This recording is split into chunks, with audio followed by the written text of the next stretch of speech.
संतोष देशमुख कुटुंबियांना यापुढे त्रास झाला तर एकाला सुद्धा रस्त्यानं फिरू देणार नाही। आपल्या समाजाला त्रास झाला तर यांना घरात घुसून मारायचं असं वक्तव्य काल मनोज जरांगेंनी केलं होतं। त्यांच्या या वक्तव्यावर आता लक्ष्मण हाकेंनी काय प्रतिक्रिया दिली पाहूया। जर देशमुख कुटुंबियांना जर यापुढे त्रास झाला तर एकाला सुद्धा रस्त्यानं फिरू देणार नाही।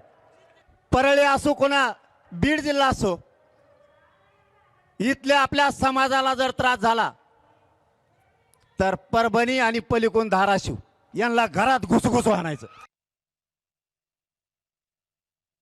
मला वाटतंय अशी चेतावणीखोर वक्तव्य जर जरांगे करत असतील तर या महाराष्ट्राच्या मुख्यमंत्र्यांना, गृहमंत्र्यांना माझी विनंती आहे की अशा माणसांचा तात्काळ बंदोबस्त करावा, नाहीतर जातीय तेढ निर्माण होईल, सामाजिक सुरक्षा धोक्यात येईल आणि दोन समाजामध्ये तेढ निर्माण होऊन या महाराष्ट्रामध्ये अराजक निर्माण होईल।